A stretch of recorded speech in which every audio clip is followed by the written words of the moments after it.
Welcome to TAF IAS Academy. This is Shiganti Shivaji from Tanjavur branch. So நம்ம வரிசையாக வந்து பார்த்தீங்கன்னா 6th-லேருந்து 10th history அப்படிங்கிறது ஒவ்வொரு லெசனாக நம்ம ரிவைஸ் பண்ணிகிட்டு இருக்கோம். ஸோ அதில் வந்து இன்றைக்கி நம்ம பார்க்க போகிற டாபிக் என்னன்னு பார்த்தீங்கன்னா 8th ஸ்டாண்டர்ட் ஹிஸ்ட்ரியில் இருக்கக்கூடிய 3rd லெசன் அப்படிங்கிறத பார்க்க போகிறோம். ஓகேவா? ஸோ அதில் ஒன்லைனர். ஸோ இந்த டாபிக் நேம் என்னன்னு பார்த்தீங்கன்னா கிராம சமூகமும் வாழ்க்கை முறையும் அப்படிங்கிறத தான் பார்க்குறோம். ஓகே, ஸோ ஒன்லைனாக நம்ம டிஸ்கஸ் பண்ணுறதுக்கு முன்னாடி ஓவரால் அவுட்லைன் அப்படிங்கிறது உங்களுக்கு கொடுத்துறேன். ஸோ இந்த கிராம சமூகமும் வாழ்க்கை முறையும் அப்படிங்கிறதுல இந்த லெசன் என்னென்ன பார்க்க போகிறோன்னா ஆங்கில அரசாங்கம் என்னென்ன நில வருவாய் திட்டங்களை கொண்டு வந்தாங்க அப்படிங்கிற விஷயமும் விவசாயிகள் இந்த ஆங்கிலேயர்கள் கொண்டு வந்த திட்டத்தினால என்னென்ன கிளர்ச்சிகள் ஏற்படுத்தினாங்க அப்படிங்கிறத இந்த லெசன் ஃபுல்லாகவே பார்க்க போகிறோம். ஓகேவா? ஸோ இந்த இது வந்து பார்த்தீங்கன்னா நம்மளுக்கு இந்திய தேசிய இயக்கம் அப்படிங்கிற இன்டர்நேஷனல் மூவ்மெண்ட் ரிலேட்டடாக கவர் பண்ணக்கூடிய டாபிக் தான்.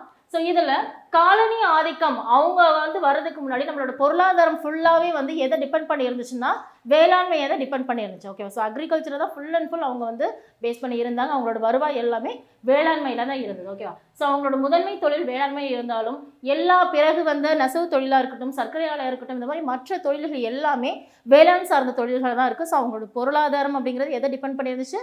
வேளாண்மையை தான் டிபெண்ட் பண்ணி இருந்தது. ஓகேவா? ஸோ இதில் நிறைய நிலவரவாய் கொள்கை அப்படிங்கிறது வந்து ஆங்கில அரசாங்கம் இன்ட்ரோடியூஸ் பண்ணாங்க.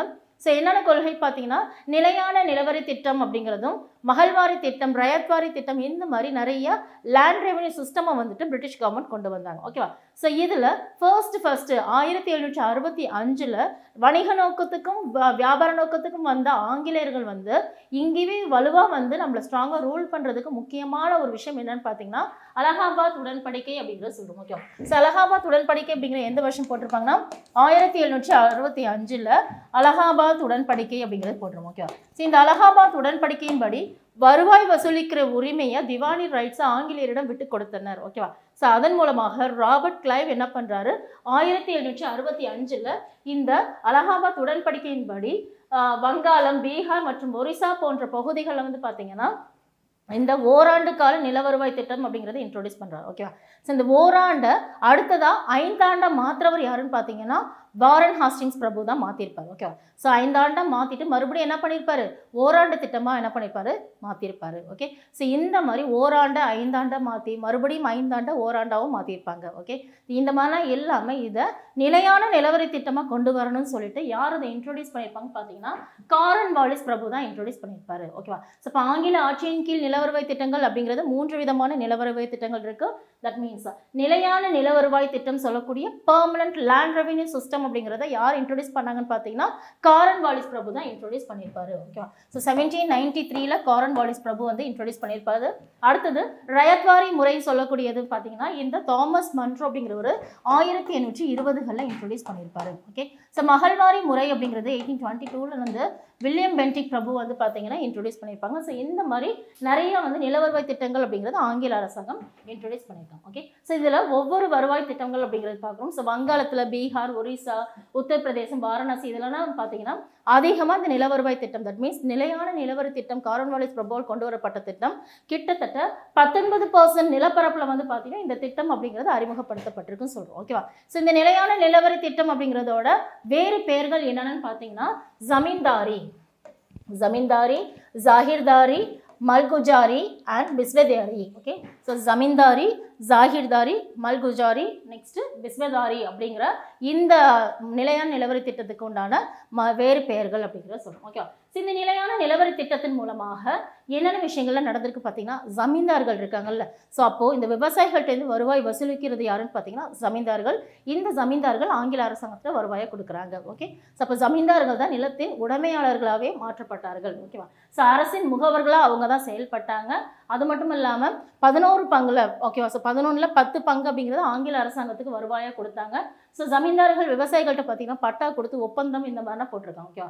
ஸோ நீதித்துறை அதிகாரங்கள்லேருந்து அவங்க ஃபுல்லாக விடுவிச்சுட்டு என்ன பண்ணுறாங்க, முழுசாகவே இந்த வேலை தான் கான்சென்ட்ரேட் பண்ணுறாங்க. ஸோ இதுதான் என்னென்னா நிலையான நிலவரி திட்டம் அப்படின்னு சொல்லுவோம். ஓகே, ஸோ அதுக்குண்டான நிறை குறைகள் என்னன்னு பார்த்தீங்கன்னா நிறைய தரிசு நிலங்கள் எல்லாமே விவசாய நிலங்களாக மாற்றப்பட்டது. ஓகே, ஸோ அப்போ ஜமீன்தாரி வந்து விவசாயிகள்கிட்ட வாங்குறாங்கன்னா எப்படி அவங்க வந்து அவங்க குடும்பத்தை ரன் பண்ணுறதுக்கு உண்டான வருவாய் எடுத்துகிட்டு பேலன்ஸ் அமௌண்ட் யார் கொடுப்பாங்கன்னா ஆங்கில அரசாங்கத்தில் கொடுப்பாங்க. ஓகேவா? ஸோ அப்படி இருக்கும்போது இந்த தரிசு நிலம் என்னென்னாகுது, நல்லா வந்து வெல் ஃபர்டைல் லேண்டாக மாறுது. ஓகேவா? ஸோ ஜமீன்தார்கள் பார்த்தீங்கன்னா நிலத்தின் உரிமையாளர்களாக இருந்தாங்க.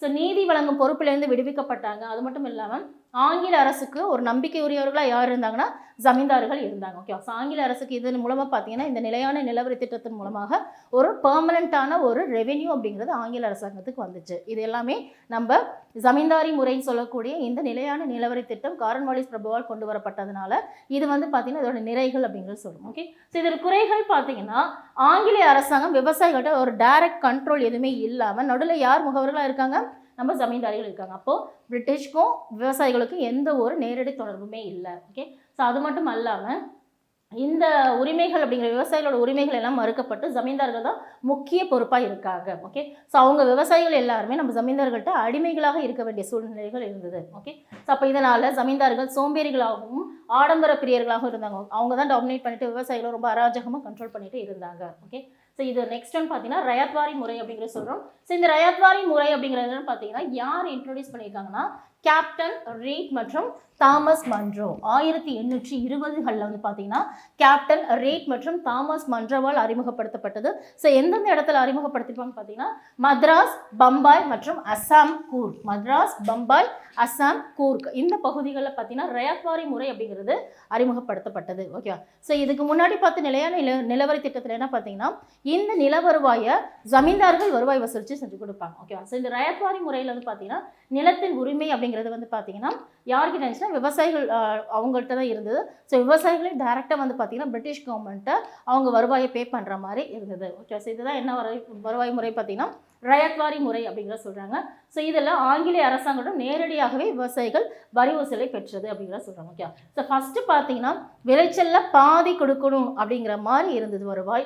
ஆனால் அதுக்கப்புறம் பார்த்தீங்கன்னா தாமஸ் மன்ரோ என்ன பண்ணுறாரு, 1/3 வந்து வருவாய் கொடுத்தா போதும் அப்படிங்கிற மாதிரி தாமஸ் மன்ரோ இந்த முறையில் மாற்றம் கொண்டு வந்திருப்பாரு. ஓகேவா, ஸோ இது வந்து பார்த்தீங்கன்னா விவசாயிகளோட நிலைமையை ரொம்ப பாதுகாப்பானதாக இருக்கிற மாதிரி இருந்தது இந்த ரயாத்வாரி முறை. ஓகே, ஸோ இந்த ரயாத்வாரி முறை மூலமாக என்னென்ன சிறப்பு கூறுகள்னா வருவாயோட ஒப்பந்தம் டைரெக்டாகவே பிரிட்டிஷ் கவர்மெண்ட் யார்கிட்ட பண்ணிக்கிறாங்க, விவசாயிகள்கிட்ட பண்ணிக்கிறாங்க. நடுவில் யாருமே எந்த ஒரு இன்டர்மீடியட்ஸ் யாருமே இல்லை. ஓகேவா, ஸோ நில அளவும் விளைச்சலோட மதிப்பீடு என்ன அப்படிங்கிறத பார்த்து கணக்கு பண்ணிட்டு என்ன பண்ணுறாங்க, வருவாய் அப்படிங்கிறத வசூலிச்சாங்க. ஓகேவா, ஸோ விளைச்சலை 45% 50% வரை என்ன பண்ணுறாங்க, அந்த விலை நிர்ணயம் அப்படிங்கிறத செஞ்சு வச்சுக்கிறாங்க. ஓகேவா, ஸோ ஓகே, ஸோ இதில் வந்து பார்த்தீங்கன்னா நில வருவாய் வந்து இந்த மூலமாக இதோட குறைகள் என்னன்னு பார்த்தீங்கன்னா அதிகமான லேண்ட் ரெவென்யூஸ் நில வருவாய் அதிகமாக வசூலிக்கப்படுகிறதுன்னு சொல்கிறாங்க.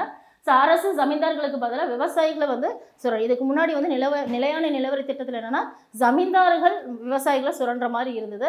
இங்கே ஜமீன்தார்களே வேண்டான்னு சொல்லிட்டு விவசாயிகள் டைரெக்டாக பிரிட்டிஷ் கவர்மெண்ட்டை பே பண்ணுற மாதிரி இருந்தாலும் இன்ஸ்டெட் ஆஃப் ஜமீன்தார்கள் பதிலாக ஆங்கில அரசாங்கமே நேரடியாக அவங்களோட வருவாயை சொல்கிற மாதிரி சுச்சுவேஷன் இருந்தது சொல்கிறாங்க. ஓகே, ஸோ நெக்ஸ்ட் ஒன் பார்த்தீங்கன்னா மகள்வாரி முறைன்னு சொல்கிறோம். ஓகே, ஸோ இந்த மகள்வாரி முறை அப்படிங்கிறது ஹோல்ட் மெக்கன்சி அப்படிங்கிற ஒரு சிந்தனையில் உதித்த ஒரு விஷயம் தான் என்னன்னு பார்த்தீங்கன்னா மகள்வாரி முறை. ஓகே, ஸோ அவரோட விஷயம் தான், அதாவது ஜமீன்தாரி முறைக்கு மாற்றாக கொண்டு வரப்பட்டதான் என்னன்னு பார்த்தீங்கன்னா மகள்வாரி முறை. ஸோ வடமேற்கு மாகாணங்களில் சமவெளி பகுதி, கங்கை சமவெளி பகுதி இருக்குல்ல, ஸோ அந்த மாதிரி பகுதிகள்னு பார்த்தீங்கன்னா இந்த மெயினாக பஞ்சாப் போன்ற பகுதிகளை 1822 வந்து பார்த்தீங்கன்னா ராபர்ட் மெர்த்தன்ஸ்பர்ட், ஓகே, ஸோ ஹோல்ட் மெக்கன்சியோட சிந்தனையில் உதித்து ராபர்ட் மெக்கன்ஸ்பர்ட், ஓகே, ஸோ அவரோட வழிகாட்டுதலின்படி 1822 வந்து பார்த்தீங்கன்னா இந்த மகள்வாரி முறை அப்படிங்கிறது கொண்டு வரப்பட்டது.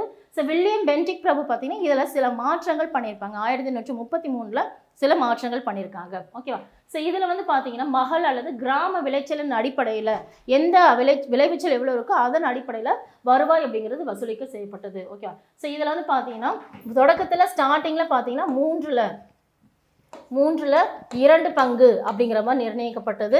ஸோ அதுக்கப்புறம் நில வருவாயை வந்து பார்த்தீங்கன்னா 50% கம்மி பண்ணிட்டாங்க. ஓகே, ஸோ இந்த முறையில் வந்து பார்த்தீங்கன்னா டேரெக்டாக இந்த நில வருவாய் கிராமம் முழுவதுமே வசூல் செய்து அரசுக்கு வந்து பார்த்தீங்கன்னா கொடுக்குறது யாருன்னு பார்த்தீங்கன்னா நம்ம ஃபர்ஸ்ட் ஒரு நிலையான நிலவரி திட்டத்தில் ஜமீன்தார்கள் வசூல் பண்ணி கொடுத்தாங்க.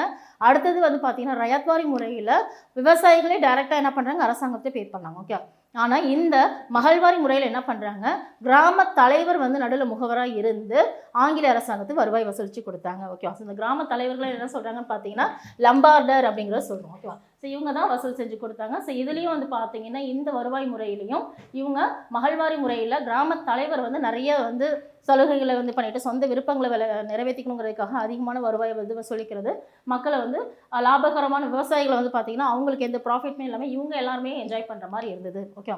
ஸோ ஜமீன்தாரி முறையோட மாற்றியமைக்கப்பட்ட முறையும் கொண்டு வந்து ஜமீன்தார் சுரண்டுறதுக்கு பதில் யார் இங்கே சுரண்டுனாங்க? கிராம தலைவர்கள் தான் சுரண்டாங்க அப்படிங்கிறத சொல்கிறோம். ஓகே. ஸோ இந்த 3 விதமான விவசாய முறைகளில் இந்த வருவாய் முறை அப்படிங்கிறது இன்ட்ரோடியூஸ் பண்ணாங்க. ஓகே. ஸோ இதனால் வறுமையிலையும் விளைவிச்சல் கம்மியாக இருக்கும்போது கடன் சுமையினாலையும் வட்டிக்கு பணம் கொடுப்பவர்களை நாடி மக்கள் போக ஆரம்பித்தாங்க. ஓகேவா. ஸோ நிறையா வந்து விளைவிச்சலே இல்லாத நேரத்தில் அவங்க வீட்டில் போய் வருவாய் வசூலிச்சா மக்கள் எப்படி இருப்பாங்க? கஷ்டப்படுவாங்க. ஓகேவா. ஸோ அதுக்கெல்லாம் சேர்ந்து தான் என்ன பண்ணுறாங்க, இவங்க வந்து யாருக்கு எதிராக வந்து கிளர்ச்சிகளை ஈடுபடுறாங்கன்னா ஜமீன்தார்களுக்கு எதிராக, வட்டிக்கு பணம் கொடுப்பவர்களுக்கு எதிராக, நிலப்பிரபுக்கள் இருக்காங்களா அவங்களுக்கு எதிராக வந்து பார்த்தீங்கன்னா ஆங்கில அரசாங்கத்துக்கு எதிராகவும் என்ன பண்ணுறாங்க, விவசாயிகள் கிளர்ச்சியில் ஈடுபட்டாங்க. ஓகேவா. ஸோ அந்த மாதிரி என்னென்ன கிளர்ச்சிகள் அப்படிங்கிறது பார்க்குறோம் விவசாயிகளோட புரட்சியில். ஃபர்ஸ்ட் ஒன் சாந்தல் கழகம். சாந்தல் கழகம்ங்கிறது எந்த வருஷம் பார்த்தீங்கன்னா 1855லேருந்து 56 வரைக்கும் சாந்தல் அப்படிங்கிறத சொல்லுவோம். ஓகே. ஸோ இந்த சாந்தல் அப்படிங்கிற பகுதி என்னன்னு பார்த்தீங்கன்னா நம்ம கிழக்கு வங்கத்தில் இருக்கக்கூடிய ராஜ்மஹால் மலைக்குன்று பகுதிகளை சுற்றி இருக்கவங்க தான் சாந்தல் இன மக்கள் அப்படிங்கிறத சொல்லுவோம். ஓகேவா. ஸோ இங்கே வந்து பார்த்தீங்கன்னா பீகாரில் இருக்கக்கூடிய ராஜ்மஹால் மலைக்குன்றில் இருக்கக்கூடிய இந்த சாந்தல் இன மக்கள் மீது அதிகமான வருவாயை சுமத்தி வட்டிக்கு பணம் கொடுப்பவர்கள் என்ன பண்ணுறாங்க, அராஜகமான முறையில் அவங்களோட இடத்தை அபகரிச்சுட்டு அவங்களோட பிளேஸை விட்டு என்ன சொல்கிறாங்க, நகர்ந்து போக சொல்கிறாங்க. ரயில்வே கன்ஸ்ட்ரக்ஷன் இங்கே பண்ண போகிறேன்னு சொல்லிட்டு நீங்கள் இந்த இடத்த விட்டு நகருங்கன்னு சொல்லும்போது இந்த சாந்தல் இன பணக்கூடிய மக்கள் வந்து ஏற்படுத்துகிற கிளர்ச்சி தான் என்ன கிளர்ச்சினா சாந்தல் கழகம் அப்படிங்கிறத சொல்லுவோம். ஓகேவா. ஸோ இதில் ஆங்கில அரசாங்கத்துக்கு எதிராக பார்த்தீங்கன்னா ஆயுதம் ஏந்திய புரட்சியை வந்து பார்த்தீங்கன்னா 1855ல் துவங்குதுன்னு சொல்கிறாங்க இந்த சாந்தல் இன மக்கள். ஓகேவா. ஸோ இதன் முடிவாக வந்து பார்த்தீங்கன்னா ரயில்வே பொறியாளர்கள், அரசு அலுவலர்கள் கடன் சுமத்துறாங்க, தட் மீன்ஸ் வட்டிக்கு பணம் கொடுக்குறாங்க, இவங்க ஜமீன்தார்கள், இவங்களுக்கு எதிராக ஏற்படுத்தப்பட்ட கிளர்ச்சி தான் என்ன கழகம் பார்த்தீங்கன்னா சாந்தல் கழகம். எந்த வருஷம்னா 1855ல். ஓகே. ஸோ இதில் பிப்ரவரி மாதம் 1856 வரை இந்த சாந்தல் கிளர்ச்சி அப்படிங்கிறது தொடர்ந்துச்சு. இந்த கழகத்தின் முடிவாக பார்த்தீங்கன்னா சாந்தலர்களுக்குன்னே ஒரு தனியான பிரகான பிரிவு அப்படிங்கிறது ஏற்படுத்தப்பட்டது. ஓகே. ஸோ அடுத்தது வந்து பார்த்தீங்கன்னா ஷார்ட்டாக சொல்லிடுறேன். ஸோ இண்டிகோ கழகம்ங்கிறது இண்டிகோங்கிறது என்னன்னு பார்த்தீங்கன்னா ஒரு அவுரி செடி. ஓகே. ஸோ கருநீல சாயம் சொல்லக்கூடிய இந்த அவுரி செடி. ஓகே. ஸோ இண்டிகா ஹேடை கேள்விப்பட்டிருக்கீங்களா? ஸோ அந்த மாதிரி ஒரு அவுரி செடி 1859லேருந்து 60 இந்த இண்டிகோ கழகம் அப்படிங்கிறது நடந்திருக்கும். இட் இஸ் நத்திங் பட் ஐரோப்பிய பண்ணையாளர்கள் நம்ம இந்திய விவசாயிகளை என்ன பண்ணியிருப்பாங்க பார்த்தீங்கன்னா அவங்களோட வாழ்வாதாரத்துக்காக விளைவிச்சல் பண்ணிட்டு இருக்கும்போது அவங்களோட ஐரோப்பிய பண்ணைகளை தேவைப்படுதுன்னு சொல்லிட்டு இந்த கருநில சாய செடியை வந்து விளைவிக்க சொல்லி ஃபோர்ஸ் பண்ணியிருப்பாங்க. ஓகேவா. ஸோ அப்போ வந்து பார்த்தீங்கன்னா அதுக்காக வந்து மக்கள் ஏற்படுத்தின கிளர்ச்சி தான் என்ன கழகம் பார்த்தீங்கன்னா இண்டிகோ கழகம் சொல்கிறோம். ஸோ முன்கூட்டியே அட்வான்ஸாக நீங்கள் அமௌண்ட்டை வாங்கிட்டு நீங்கள் அடிமைகளை ஒப்பந்த கூலி தொழிலாளர்கள் வேலை பார்ப்பாங்களே, ஸோ அட்வான்ஸ் அமௌண்ட் வாங்கிட்டு நீங்கள் வந்து விளைவிச்சல் பண்ணி கொடுங்க அப்படிங்கிற மாதிரி அவங்கள ஃபோர்ஸ் பண்ணுறதும் அவங்கள வந்து அதிகமாக வருவாய் சுமத்துறதும் இந்த மாதிரி விஷயம் நடக்கும்போது என்ன கழகம் நடக்குது, அவுரி புரட்சி சொல்லக்கூடிய இண்டிகோ கழகம் 1859லேருந்து 60. ஓகே. ஸோ இந்த இண்டிகோ கழகம் பார்த்தீங்கன்னா நாதியா மாவட்டத்தில் திகம்பர பிஸ்வாஸ் மற்றும் சரண் பிஸ்வாஸ் அவங்க வந்து வழிநடத்தி இந்த கழகத்தை வந்து ஏற்படுத்தியிருப்பாங்க. ஆனால் ஆங்கில அரசாங்கம் கடுமையான சட்டங்களை போட்டு, ஓகேவா. ஸோ என்னன்னு பார்த்தீங்கன்னா 1862ல் இந்த ஆக்டை ஒன்று போட்டு என்ன பண்ணுறாங்க, இதோட விஷயத்தை வந்து கடுமையாக ஒடுக்குறாங்கன்னு சொல்கிறாங்க. இந்த இண்டிகோ கழகத்தை வந்து பார்த்தீங்கன்னா இந்து தேசபக்தன் போன்ற செய்தித்தாளில் வெளியிட்டிருக்காங்க. அது மட்டும் இல்லாமல் நீல் தர்பன் அப்படிங்கிறவர் வந்து பார்த்தீங்கன்னா தீனபந்து மித்ரா அப்படிங்கிறவர் நீல் தர்பன் அப்படிங்கிற நாடகத்தை எழுதியிருப்பாரு. ஓகேவா. ஸோ இது எல்லாமே வந்து பார்த்தீங்கன்னா நம்ம இண்டிகோ கழகம் ரிலேட்டடாக இருக்கக்கூடிய விஷயம். ஓகே. ஸோ அடுத்தது பாப்னா கழகம்ன்றது எந்த வருஷம்னா 1873லேருந்து 76 நடந்தது பாப்னா கழகம். ஓகேவா. ஸோ இது எதுக்காகன்னு பார்த்தீங்கன்னா விவசாயிகள் மீது ஜமீன்தார்கள் அவங்க வந்து அடக்குமுறை பண்ணதுனால பாப்னாவில் வந்து பார்த்தீங்கன்னா யூசுப் சாஹிப் பர்கானா அப்படிங்கிற பிளேஸில் கேசப் சந்திர ராயால் ஆரம்பிக்கப்பட்ட கழகம் தான் என்ன கழகம்னா பாப்னா கழகம். ஓகேவா. ஸோ இதில் வந்து பார்த்தீங்கன்னா வேணும்னே அவங்க மேலே வந்து விவசாயிகள் கரெக்டான வாடகை செலுத்தலை அப்படிங்கிற மாதிரினா வந்து பழியை சுமத்தி என்ன பண்ணுறாங்க, இந்த மக்கள் மீது அராஜகமாக வன்மையான முறையில் நடந்துக்கிறாங்க. ஸோ அதனால் பாப்னா முழுவதுமே பார்த்தீங்கன்னா இந்த மாவட்டங்கள் இருக்கக்கூடிய விவசாயிகள் ஏற்படுத்துகிற கிளர்ச்சி தான் பாப்னா கழகம் சொல்கிறாங்க. ஓகேவா. ஸோ ஸ்டார்டிங்கில் ஜமீன்தார்களோட வீடுகள் மட்டும்தான் கொள்ளையடிக்கிற மாதிரி இருந்தாங்க. அப்போது பிரிட்டிஷ் கவர்மெண்ட் அந்த போலீஸ் ஆஃபீஸர்ஸ் எதிர்த்தாங்கன்னா காவல் நிலையங்களை வந்து எதிர்த்து வந்து விவசாயிகள் என்ன பண்ணுறாங்க, போராட்டம் பண்ணுறாங்க. ஓகே. ஸோ அவங்க அது மேலே தாக்குதல் நடத்தினா போராட்டம் பண்ணுறாங்க. ஸோ இதில் வந்து பார்த்தீங்கன்னா மக்கள் எல்லாருமே வந்து ஒரு சட்ட விழிப்புணர்வு பெற்று சட்ட உரிமைகளையே வந்து மேம்படுத்தி என்ன பண்ணுறாங்க, அனைத்து மக்கள் ஒன்று சேர்ந்து அமைதியான முறையில் ஆற்றலையும் வலிமையும் யூஸ் பண்ணி இந்த பாப்னா கழகத்தில் புரட்சியை ஏற்படுத்துகிறாங்க சொல்கிறாங்க. ஓகே.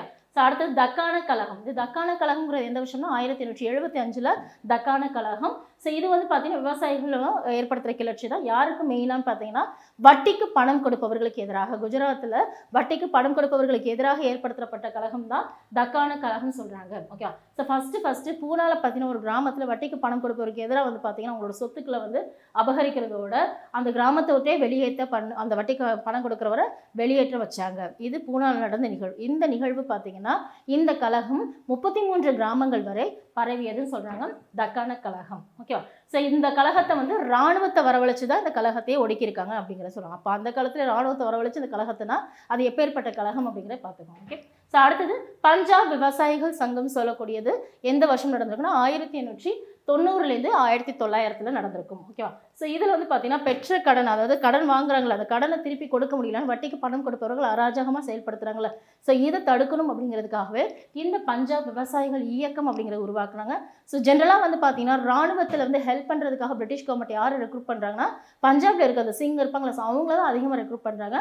ஸோ அந்த பஞ்சாப் விவசாயிகளை பாதுகாக்கிறதுக்காகவே என்ன பண்ணுறாங்க, பஞ்சாப் நில உரிமை மாற்று சட்டம் அப்படிங்கிறத நிறைவேற்றாங்க. ஓகேவா. ஸோ இது பஞ்சாப் கழகம் அப்படிங்கிற சொல்லுவோம். அடுத்தது சம்பரான் சத்தியாகிரகா.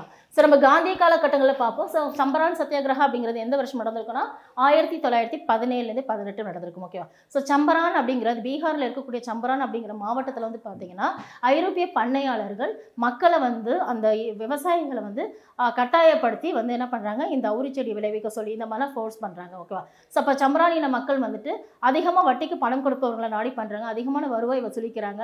அது மட்டும் இல்லாமல் அந்த விளைவிச்சலை கொண்டு போய் சந்தையில் விற்கலாம் போனாலுமே அங்கே இருக்க அமௌண்ட்டை யார் ஃபிக்ஸட் பண்ண அமௌண்ட்டாக இருக்கும், நம்ம ஐரோப்பிய பண்ணையாளர்கள் வந்து ஃபிக்ஸட் பண்ண அமௌண்ட்டாக தான் இருக்கும். இதனால் பாதிக்கப்பட்ட மக்கள் வந்துட்டு மகாத்மா காந்தியை போய் நாடுறாங்க. ஓகே. ஸோ மகாத்மா காந்தியை நாடும்போது இந்த ராஜ்குமார் சுக்லா அப்படிங்கிறவர் தான் இந்த இன்ஃபர்மேஷனை சொல்லி மகாத்மா காந்தி இந்த சம்பரான் சத்தியாகிரகத்துக்கு தலைமை தாங்குறாரு.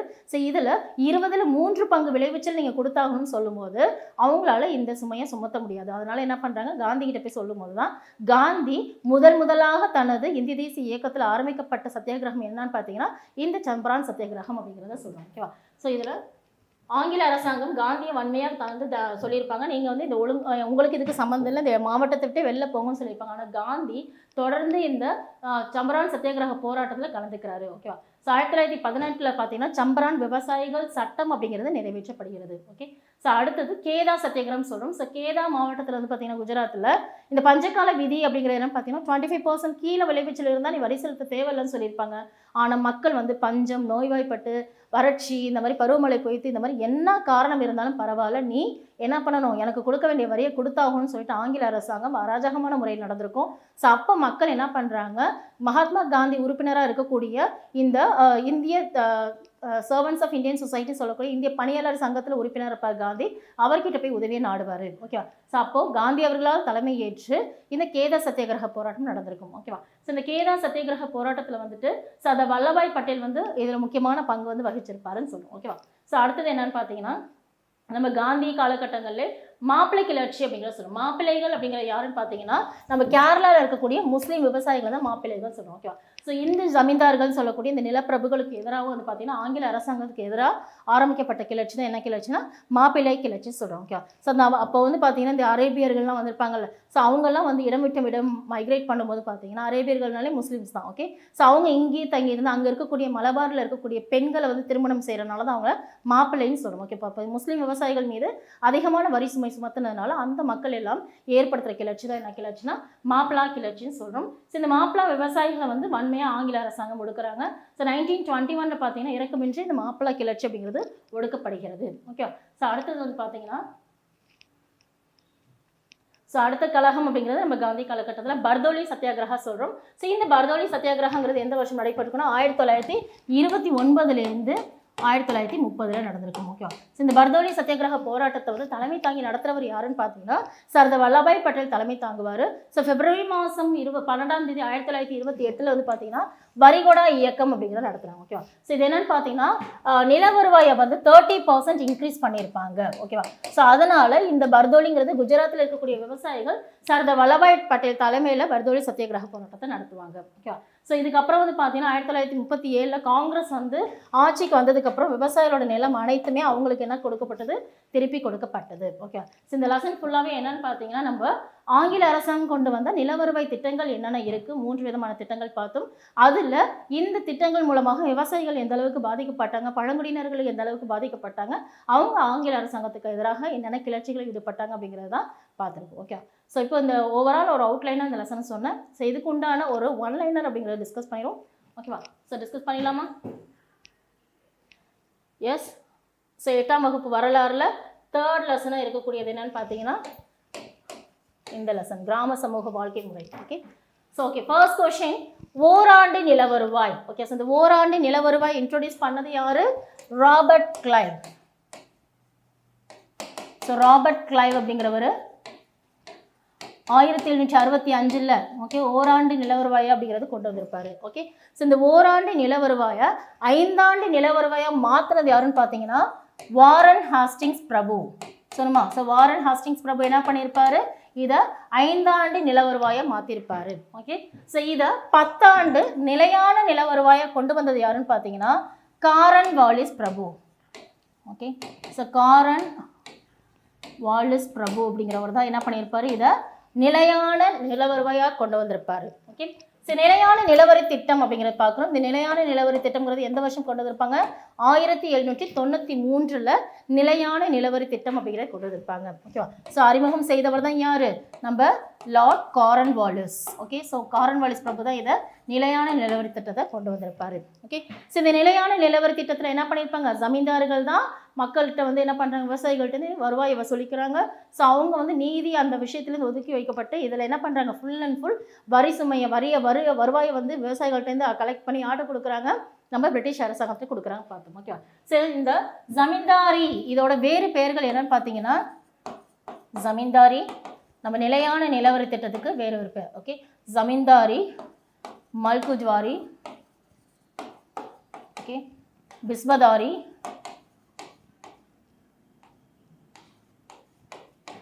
ஜமீன்தாரி, ஜஹிர்தாரி இதோட வேறு பெயர்கள். ஓகே, ஸோ இது எல்லாமே பார்த்தீங்கன்னா நிலையான நிலவரி திட்டத்துக்கு உண்டான வேறு பெயர்கள் அப்படிங்கிறது சொல்லுங்கள். Okay, so next question ryotwari முறை. ரயத்வாரி முறை அப்படிங்கிறது எந்த வருஷம் கொண்டு வரப்பட்டதுன்னா 1820களில் கொண்டு வரப்பட்டது. ஓகேவா, ஸோ அறிமுகம் செய்தவர் யாருன்னு பார்த்தீங்கன்னா சர் தாமஸ் மன்ரோ. அவர் தான் என்னன்னா இந்த ரயத்வாரி முறையை கொண்டு வந்திருப்பாரு. ஓகே, ஸோ அறிமுகமான இடம் அப்படிங்கிறது எங்கே பார்த்தோம்? மദ്രാஸ், பீகார்.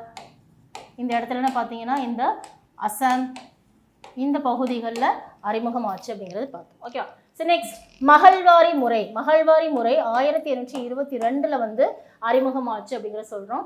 ஸோ ஹோல்ட் மெக்கன்சி அப்படிங்கிறவரை வந்து பார்த்தீங்கன்னா அவரோட சிந்தனையில் உழைத்து ராபர்ட் அப்படிங்கிற அவர் வந்து பார்த்தீங்கன்னா அவரோட வழிகாட்டுதலின்படி வில்லியம் பென்டிக் பிரபு என்ன பண்ணியிருப்பார்? அதில் சில மாற்றங்களை கொண்டு வந்திருப்பாரு. Okay, so Holt Mackenzie. So Holt மெக்கன்சியில் ராபர்ட் அவரோட வழிகாட்டுதலில் வில்லியம் பென்டிக் பிரபு இதில் சில மாற்றங்களோட என்ன பண்ணிப்பார்? 1833 மாற்றங்களை கொண்டு வந்திருப்பார். எதற்கு மாற்றாகன்னு பார்த்தீங்கன்னா நம்ம ஜமீன்தாரி முறை சொல்லக்கூடிய நிலையான நிலவரி திட்டத்துக்கு மாற்றாக கொண்டு வரப்பட்டது என்னன்னு பார்த்தீங்கன்னா மகள்வாரி முறை அப்படிங்கிறத சொல்லுவோம். ஓகேவா, ஸோ நெக்ஸ்ட் கழகங்கள் அப்படிங்கிறத பார்த்தோம். ஸோ விவசாயிகள் புரட்சி அப்படிங்கிறது சாந்தல் கழகம் அப்படிங்கிறத பார்த்தோம். 1855லேருந்து 1856 வரைக்கும் என்ன கழகம்? சாந்தல் கழகம். ராஜ்மஹால் மலைக்குன்று பகுதிகளில் இருந்தவர் தான் சாந்தல் இன மக்கள் சொல்லுவோம். ஓகே, ஸோ நெக்ஸ்ட் இண்டிகோ கழகம். அவுரி புரட்சிங்கிறது எந்த வருஷம்? 1859லேருந்து 1860 இந்த இண்டிகோ அவுரி புரட்சி அப்படிங்கிறத சொல்லுவோம். ஓகே, ஸோ நீல் தர்பன் நாடகத்தை எழுதியவர் யாருன்னு பார்த்தீங்கன்னா யாரு? தீனபந்து மித்ரா. தீனபந்து மித்ரா தான் என்ன எழுதியிருப்பாரு? இந்த நீல் தர்பங்கிறது இண்டிகோ கழகத்தை பற்றி இண்டிகோவின் கண்ணாடி அப்படிங்கிற மாதிரி என்ன பண்ணியிருப்பாரு? எழுதியிருப்பாரு. ஓகே, ஸோ தக்கான கழகம்.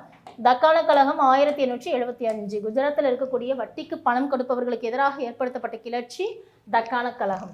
ஓகே, ஸோ பஞ்சாபோட விவசாயிகள் சங்கம்ங்கிறது 1890லேருந்து 1900. ஓகே, ஸோ இந்த காலகட்டங்களில் பஞ்சாபோட விவசாயிகள் சங்கம் அப்படிங்கிறது 1900 கரெக்டாக ஆரம்பிச்சிருப்பாங்க. ஓகே, ஸோ சம்பரான் சத்தியாகிரக காந்தி தலைமையேற்ற முதல் சத்தியாகிரக போராட்டம் எதுன்னு பார்த்தீங்கன்னா சம்பரான் சத்தியாகிரக போராட்டம் 1917. இதில் தான் என்ன சொல்லியிருப்பாங்க?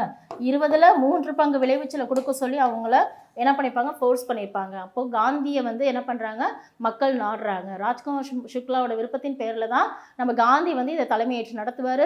ஸோ இதில் ராஜேந்திர பிரசாத், மஜாருல் ஹக், ஆச்சாரியா கிருபாலினி, மகாதேவ தேசாய் இந்த மாதிரி தலைவர்களோடு சேர்ந்து காந்தி என்ன பண்ணுறாரு, ஒரு விசாரணை குழுவை ஏற்படுத்தி இந்த சம்பரான் இன மக்களுக்காக என்ன பண்ணியிருப்பாரு, போராடி இருப்பார். ஓகேவா. ஸோ நெக்ஸ்ட் ஒன், எஸ், கேதா சத்தியாகிரக போராட்டம். கேதா அப்படிங்கிறது குஜராத்தில் இருக்கக்கூடிய மாவட்டம். ஸோ கேதா சத்தியாகிரக போராட்டம்ங்கிறது எந்த வருஷம் நடந்திருக்குன்னா 1918. இங்கே தான் என்ன சொன்னோம், பஞ்சகால விதியை ஃபாலோ பண்ணாமல் ஆங்கிலேயர்கள் தலையிட கொள்கையை ஃபாலோ பண்ணதுனால மகாத்மா காந்தி அவர்கள் தலைமையேற்று இந்த கேதா சத்தியாகிரக போராட்டத்தை நடத்தியிருப்பார். சர்தார் வல்லபாய் பட்டேல், விதல்பாய் பட்டேல், இந்திலால் யக்னிக்கு எல்லாமே இதுக்கு ஹெல்ப் பண்ணியிருப்பாங்க. ஓகே. ஸோ நெக்ஸ்ட் மாப்பிளா கிளர்ச்சிங்கிறது 1921 மாப்பிள்ளை கிளர்ச்சி. ஓகே. ஸோ பர்தௌலி சத்தியாகிரகம்ங்கிறது என்னது, 1929 1930ங்கிறது பர்தௌலி சத்தியாகிரகம் சொல்கிறோம். சர்தார் வல்லபாய் பட்டேல் தலைமையில் பர்தௌலி சத்தியாகிரக போராட்டம் நடந்திருக்கும். ஓகே. ஸோ சம்பரான் விவசாய சட்டம் அப்படிங்கிற எந்த வருஷம்னா 1918 சம்பரான் மக்களுக்காக விவசாய சட்டம்ங்கிறது இன்ட்ரடியூஸ் பண்ணியிருக்காங்க. அந்த லாஸ்ட் கொஸ்டின் இஸ், வரிகொடா இயக்கம்ங்கிறது பிப்ரவரி மாதம் 12ஆம் தேதி 1928 இந்த வரிகொடா இயக்கம் சொல்கிறோம். Okay. So civil no tax campaign சொல்லுவோம். ஸோ நோ டேக்ஸ், இங்கிலீஷில் நோ டேக்ஸ் கேம்பெயின், வரிகொடா இயக்கம் அப்படிங்கிறது நடத்தப்பட்டிருக்கும். ஓகேவா.